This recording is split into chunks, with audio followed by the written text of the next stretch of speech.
And now, FAIRFAX Breakfast Club with your host, Basil Lemba. Welcome to the FAIRFAX Breakfast Club show. My name is Basil Lemba and I will be your host. The FAIRFAX Breakfast Club is a weekly program in which we bring to you valuable and workable know-how you can use to improve your networking skills and grow your business. We always start the show with a quote. Today's quote is, "In good times, people want to advertise. In bad times, they have to." And that is from Bruce Barton, who is a Hall of Fame advertiser. With us today in the studio, we have a very special guest, someone who helps people promote themselves all year long, and his name is Andrew Olsen. Hello, Andrew. Hello, Basil. How are you? Good, how about you? Doing well, doing well. Okay, I see you like the quote from Bruce Barton. Oh, yes. I use a variation of that with people all the time. You know, that they say, well, when things get bad, first thing I do is cut my advertising budget, and that's the last thing you want to do is cut your advertising budget. Because the next thing you're going to do is close your doors. That's very close to it.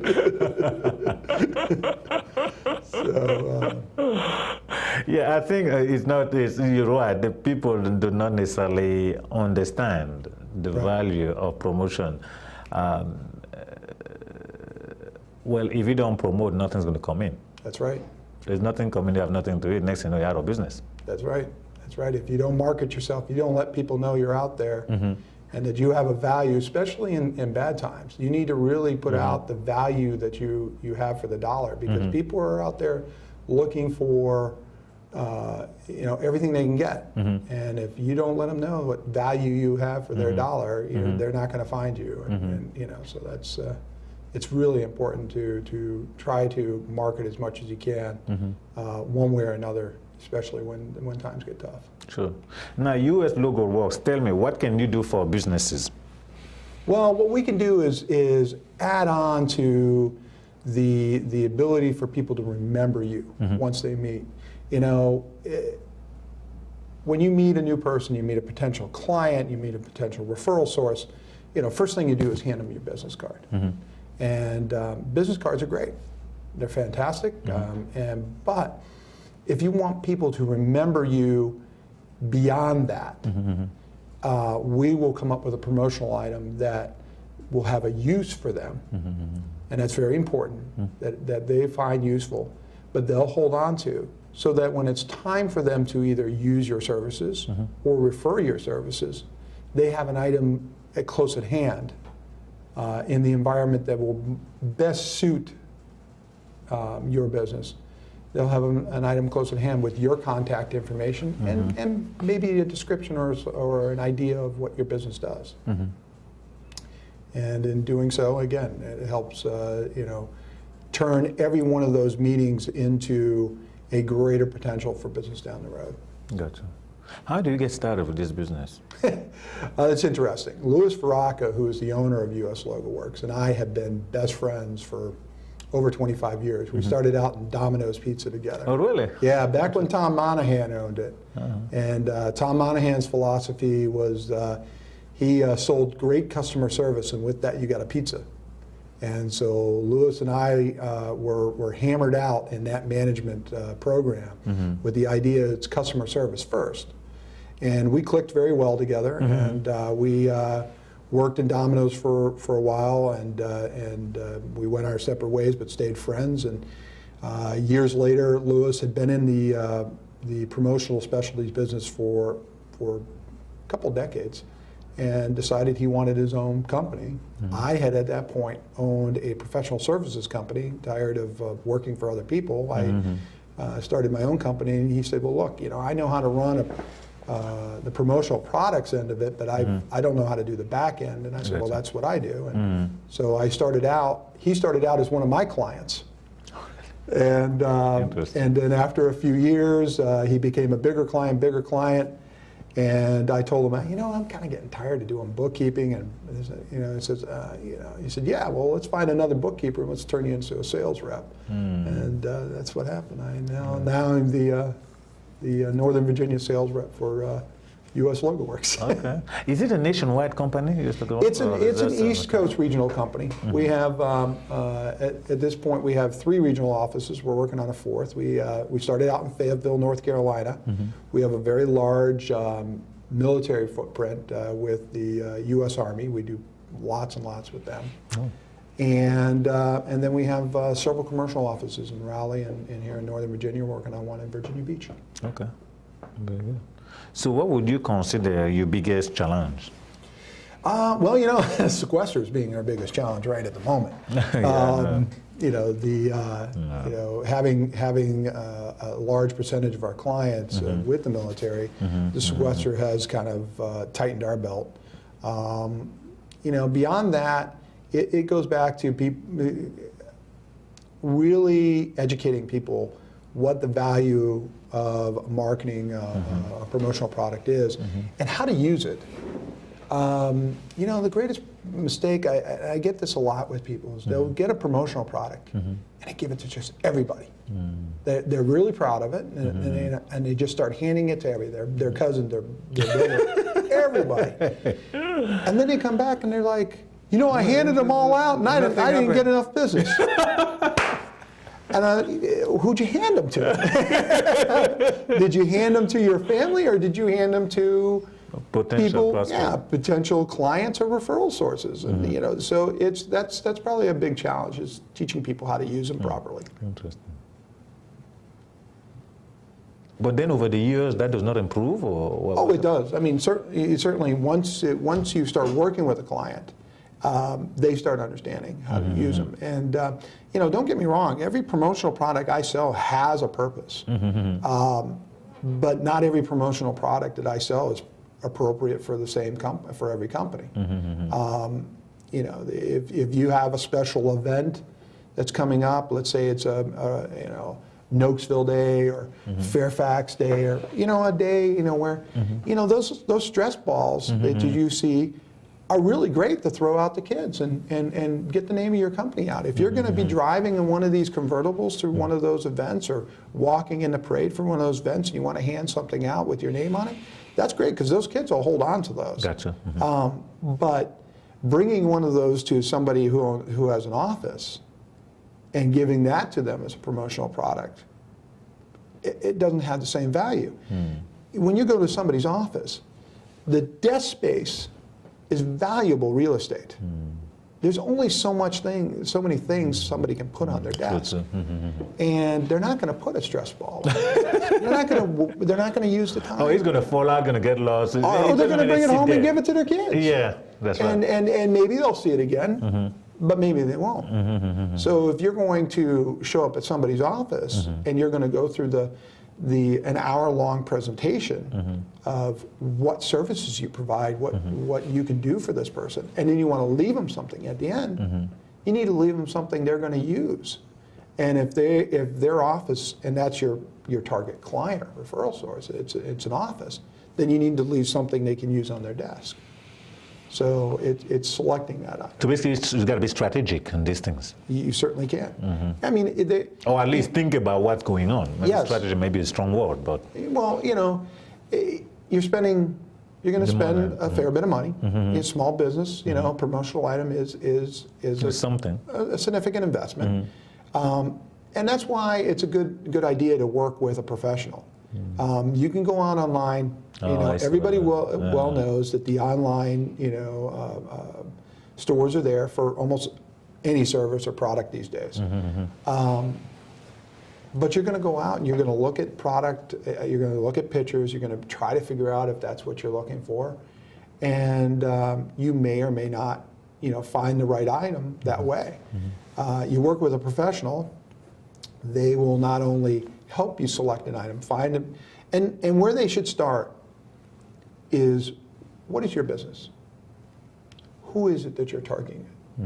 Okay, that should be the point that they start with you in the conversation. Not how much money do you have to spend. I see. Okay. They should learn about your business because as they figure out who your client is, they can better narrow down the type of product you'd be looking for.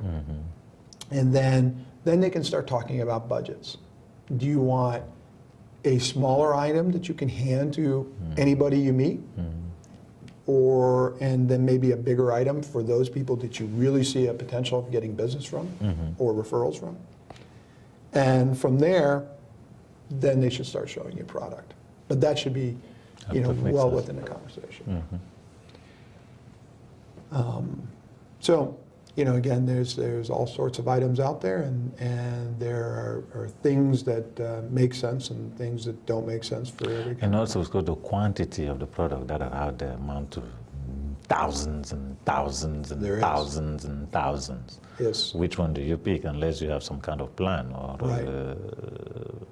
Right. You can literally waste your money on. Well, you can, and you can. And the thing is, sometimes what looks great in a picture is not the same thing when you get it in your hand. And another nice thing about working with a professional is they should be able to get you samples. That's a good point. My rule of thumb is if it's under $5, I'll get you up to 3 free samples of the item you're looking for and have them shipped in. Beyond that, then we have to, talk about. But they should be able to get you the item so you can actually put it in your hand. Look at it, see if it's the quality you want.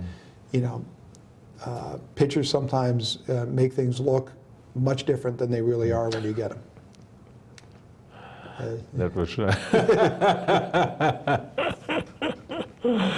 And then got the hassle of sending it back and everything else. That's right. And the upset of it all and whatever. Okay. What would you consider, Andrew, your biggest success? Marrying well. Marrying well. Okay. Oh, I married well above my station. Not a lot of people say that. Oh, no. Anybody who knows me knows I married well. Oh, congratulations. Thank you. Well, tell me more about that person that you married well. And my wife Anna she has a magnificent story. Her and her father and her younger brother came here from El Salvador during the Civil War as immigrants. She has educated herself as she helped support her family and get the rest of her brothers and sisters here. Worked 40 hours a week at the thrift store that she and I met in 20 plus years ago, and earned enough money and put herself through college. And she is now works for Redwood Commercial Property Management as a controller. And she is as smart as a person can be. I mean, she's really bright. But she's one of those quiet, smart people. She reserves her comments to when they're appropriate. Okay. So, and she's blessed me with 3 beautiful daughters, and they are absolutely the light of my life. And so, yes, that would be my greatest success. Well, congratulations.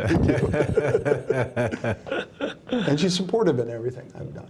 If I've come home and said, as I have, I've been in jobs where things have frustrated me, and I've gotten to the point where I'm ready to move on. She's supported every one of those moves. Okay, very good. Every time. Excellent. Well, that's great. That's great to hear. Yeah. Very good. So now, I want to talk a little bit about the expo. Being that you attended our expo in the past. Twice. And also you attended. I've been a presenter. I haven't attended. I've actually been in fantastic expos. Okay. Can you share your experience with the audience? Sure. On that, please. Well, you managed to get. I have to tell the story in truth. Okay. I walked into that first expo, and this was when you were out at the Dulles, out towards 50. Yeah. The first one. Yeah. And I walked in that morning, and I looked around, and I'm like, oh, what did I get myself into? I thought, okay, well, I'm here. And you had so much foot traffic through that expo of business owners. I've done so many shows where you've got plenty of general public who come through. And, of course, my table is full of all sorts of trinkets that are, displays. And I'm spending more time trying to keep my table from being ravaged in those kind of situations than I am talking to people. But Oh, my goodness. you know, when you're dealing with business Business owners, you don't owners, yeah. really have to have that concern. They understand exactly what's on the table for taking For show and people, what's not there. necessarily. And so I get to really, and then I get to meet almost everybody I meet is a qualified lead for me. Now, grant you, I sell to any business who wants to promote themselves, but they're business owners. So if you're a person who's looking to do business to business, your expos are excellent. And you know, I have gotten more business out of your expos as a one-time event than I think of any of other events I've actually exhibited at. And I think that's because you managed to get more business owners through there than just general public. And you have great speakers. The last speaker you had, Doc Walker, Doc actually, I Walker. love that because, and I think I told you, Doc Walker bought my childhood home. Yeah, he told me. What a coincidence.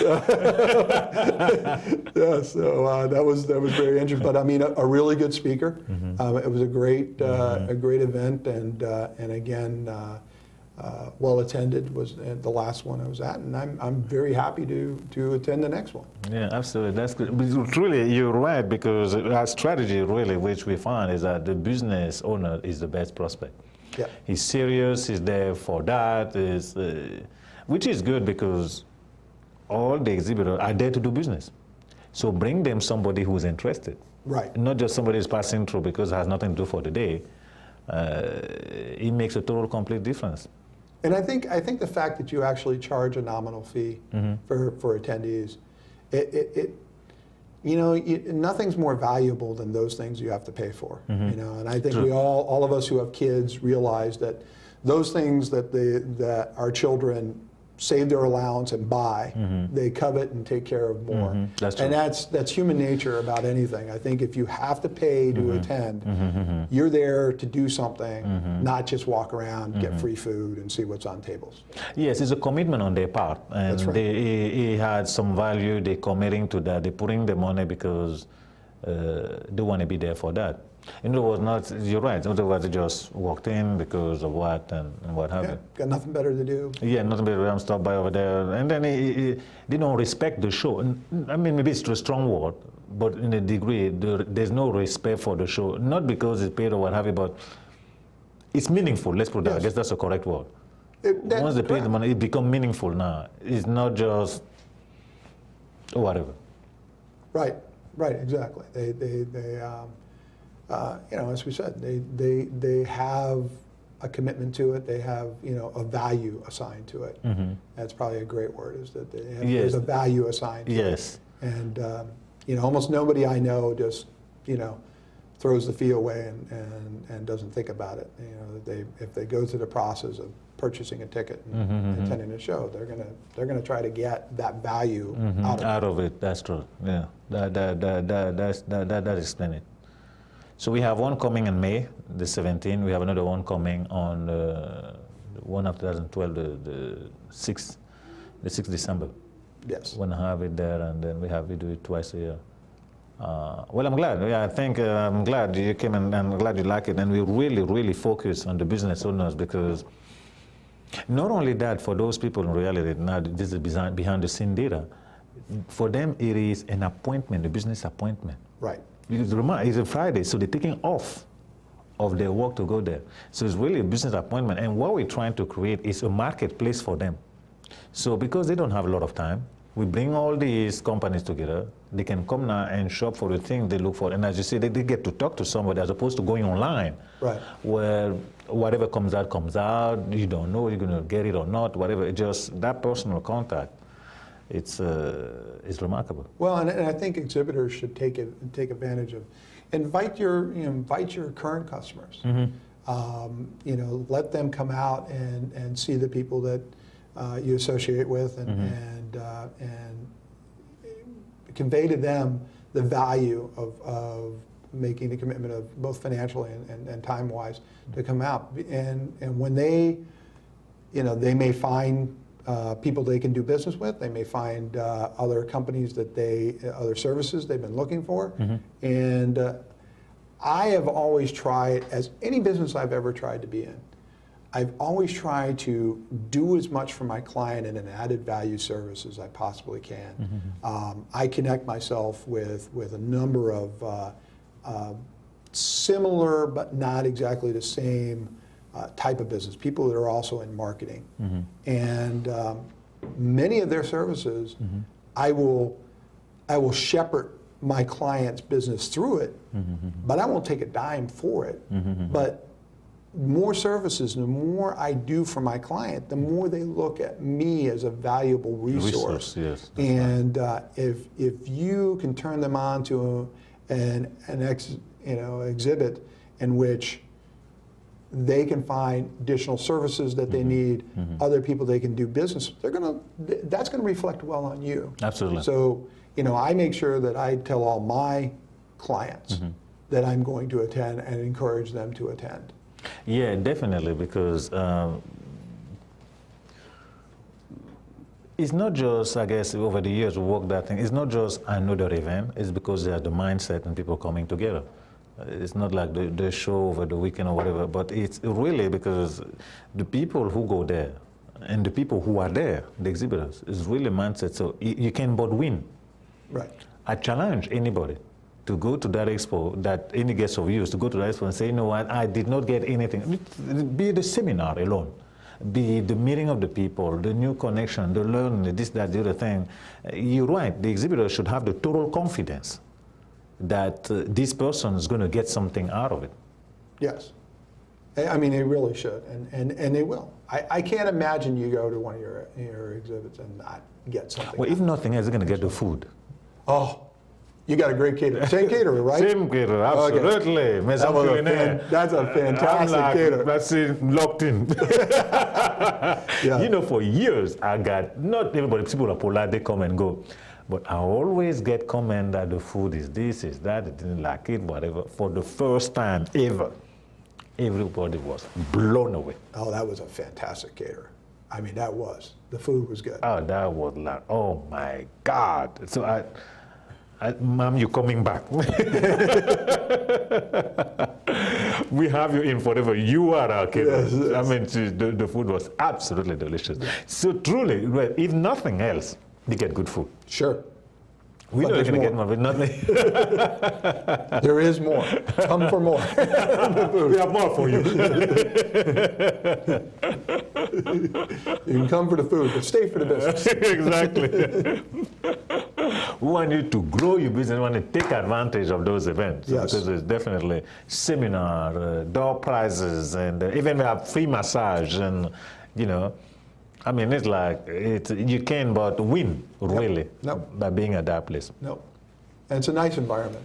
Yes. The people, again, when you moved it to the Reston location, 8 floors up. I'd never been to an expo that was on the 8th floor of anything. It's usually,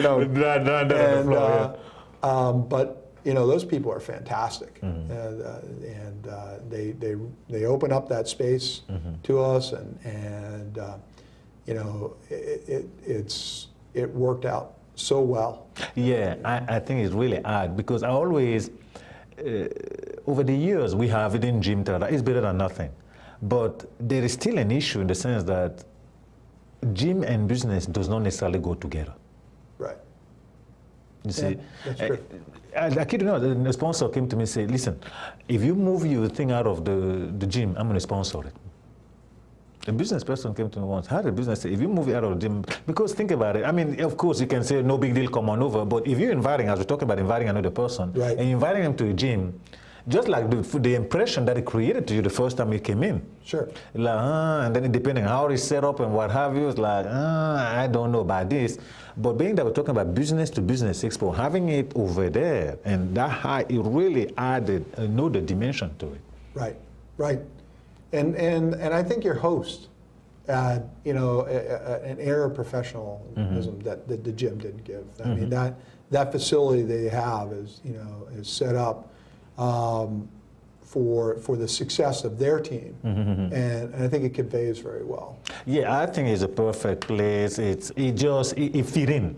We're talking about business to business, the expo, they go to that place, an office building. Right. So the match is easy. Honestly, I was not necessarily comfortable by getting people into the gym, but I guess you got to grow into these kind of things. Sure. So that's what happened with us. And everything's an evolution. yes, it's a process. Right. It's not just wake up and then start walking when you're born. You got to crawl, and and I think that's. It's just good. We all feel good because it belongs. There is the sense of belonging, which does not necessarily exist. Sure. When you have it in the gym, better than nothing. But the gym is to do exercise. The gym is not primarily for business. But we should advise people that when you come to the expo, first of all, bring a good attitude. Mm-hmm. Bring a happy smile. Mm-hmm. Make sure you get plenty of sleep because you'll be standing for 7 hours. Absolutely. And come prepared with enough material to deal with the flood of people that are going to come through. There you have it from our man over here. It's Cesarol. Looking forward to seeing you next time.